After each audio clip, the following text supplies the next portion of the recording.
do SEAT e do IPET. É também professora do programa de doutorado e mestrado da Universidade Federal de Pernambuco, advogada, e eu acrescentaria também ex-conselheira, tendo uma passagem brilhante pelo Conselho, passagem de alguns anos.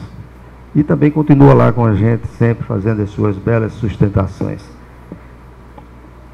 Então, com a palavra, o doutor Igor. Bom, iniciando com a doutora Mary Elben.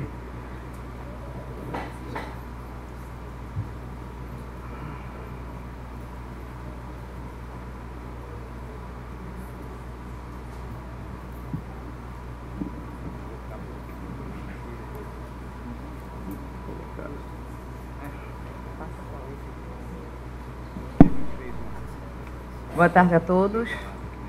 Quero cumprimentar o Dr. Salles, que nos atendeu prontamente ao convite, dando o prazer, né, de termos aqui o presidente do Conselho Administrativo de Recursos Fiscais, e aproveitar para ver se a gente consegue colocar umas ideias na cabeça dele, né, que às vezes ele é meio fiscalista. Obrigada, Dr. Salles, doutora Nancy, Dr. Igor, e a vocês. Eu sei que essa hora é um pouquinho meio ingrata, né, depois do almoço, dá um soninho, mas eu espero que a gente consiga despertar vocês com os assuntos que a gente está trazendo aqui.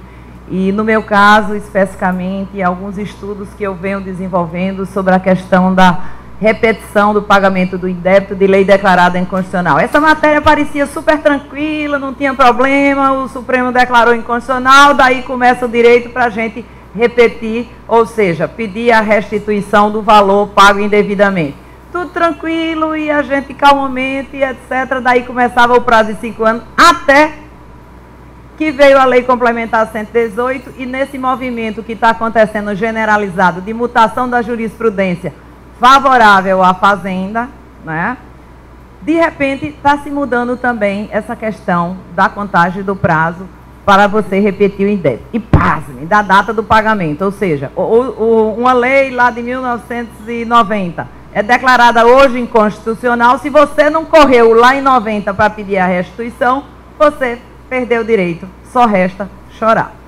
E aí eu estou exatamente fazendo esse estudo e também aliando a uma segunda questão: responsabilidade do Estado por danos, exatamente por conta da declaração de inconstitucionalidade por lei. Então é esse panorama geral que eu vou trazer para vocês.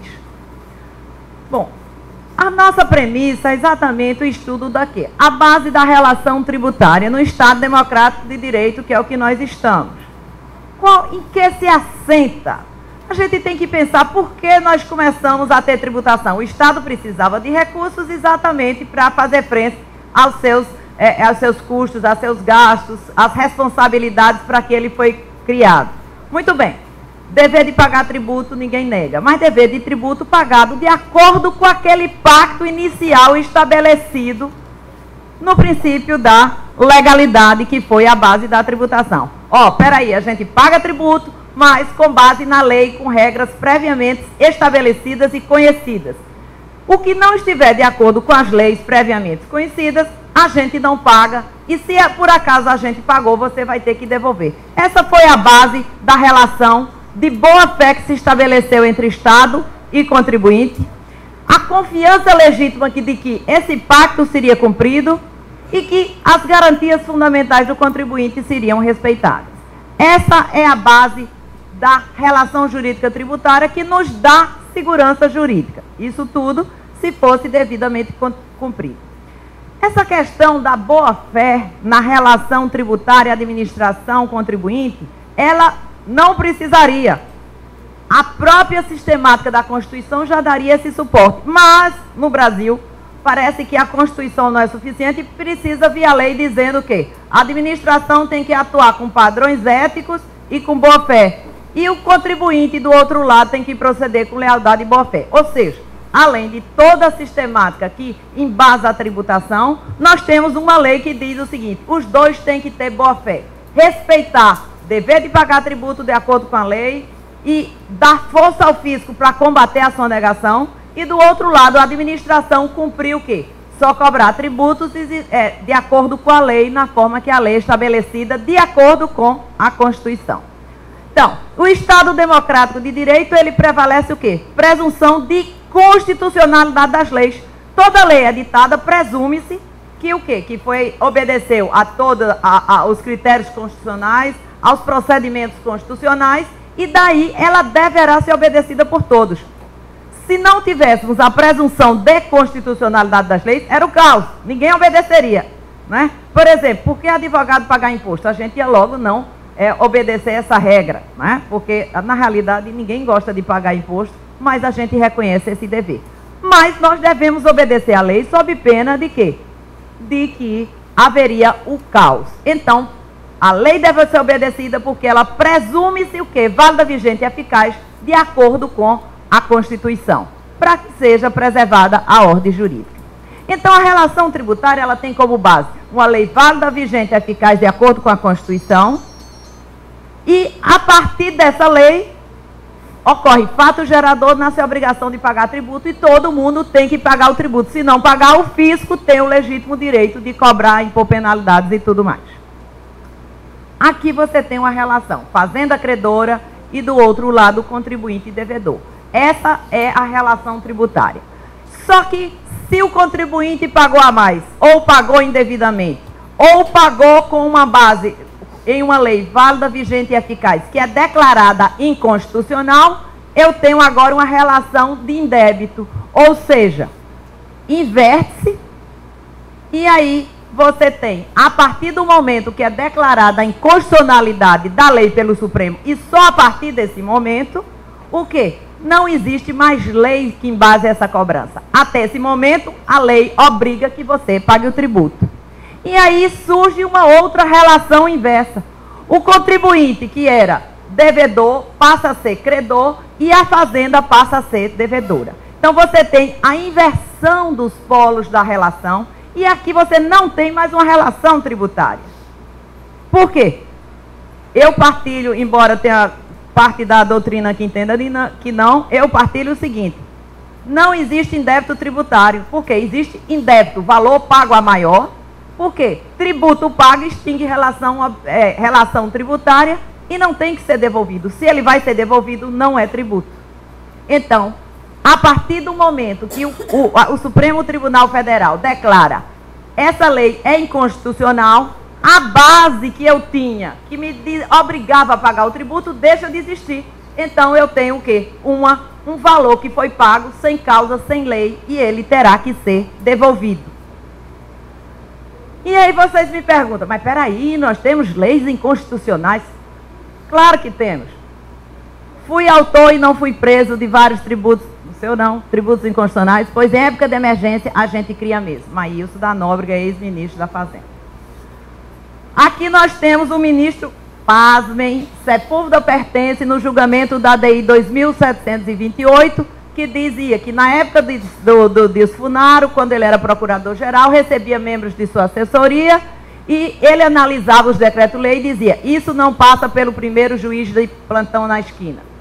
Aí foi respondido: doutor procurador, nós até já desconfiávamos dessa inconstitucionalidade, mas veja, Vossa Excelência, conhece um caso em que a União tenha ganho a respeito da tributação do IOF, que se quis aplicar no mesmo exercício? Sabe, Vossa Excelência, qual foi a arrecadação? 89% da prevista. Vale dizer, 89% atingidos não foram a juízo.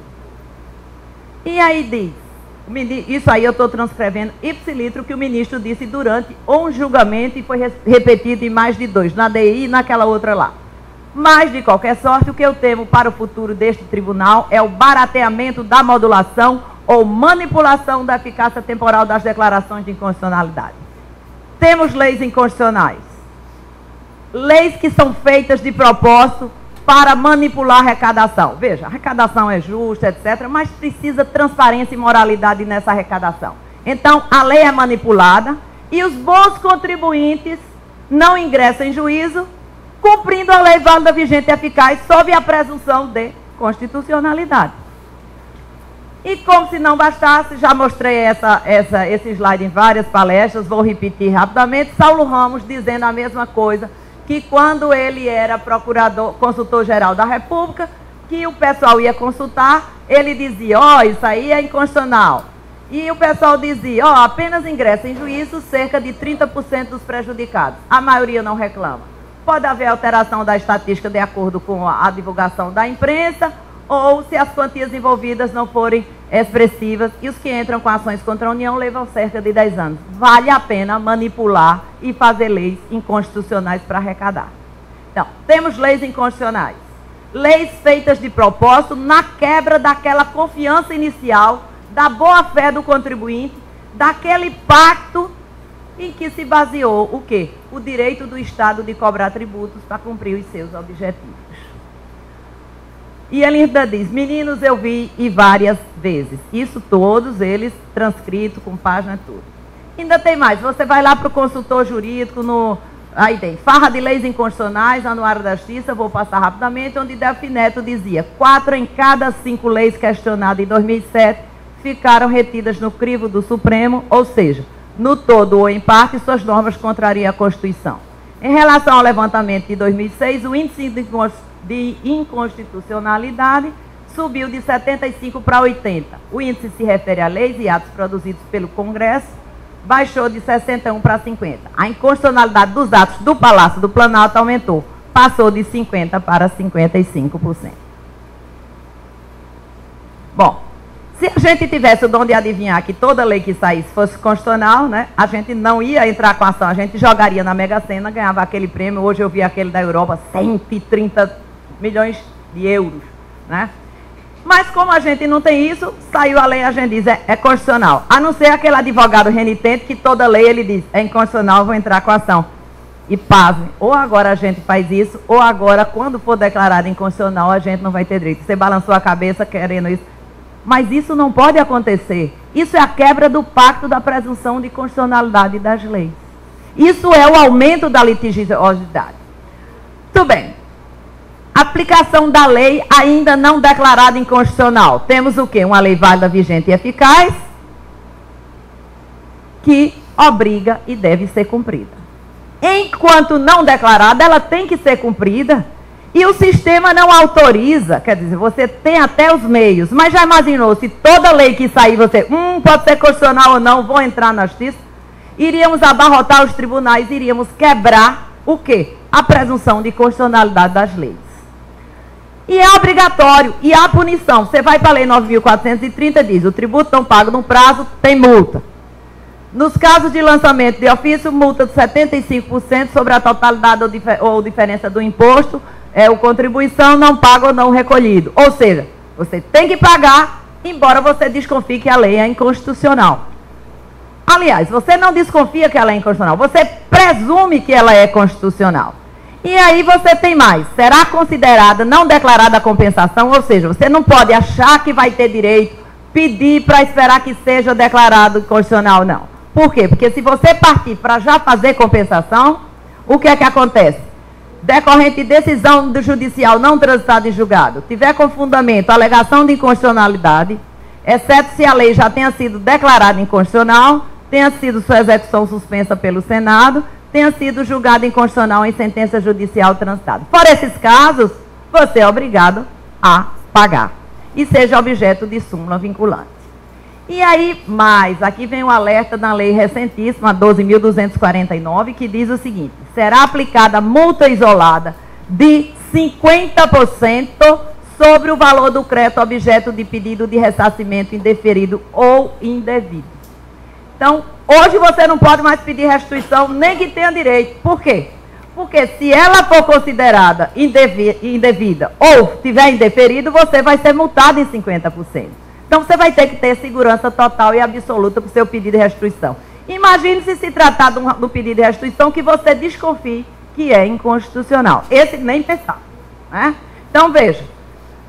Multa, e tem mais. O percentual da multa do parágrafo 15 será de 100% na hipótese de ressarcimento obtido com falsidade no pedido apresentado pelo sujeito passivo. Ou seja, atenção, alerta, cuidado com pedidos de restituição. Aplica-se a multa do parágrafo 5º também sobre o valor do crédito objeto de declaração de compensação não homologada, salvo no caso de falsidade, etc. Então, você vê que tudo hoje impede o quê?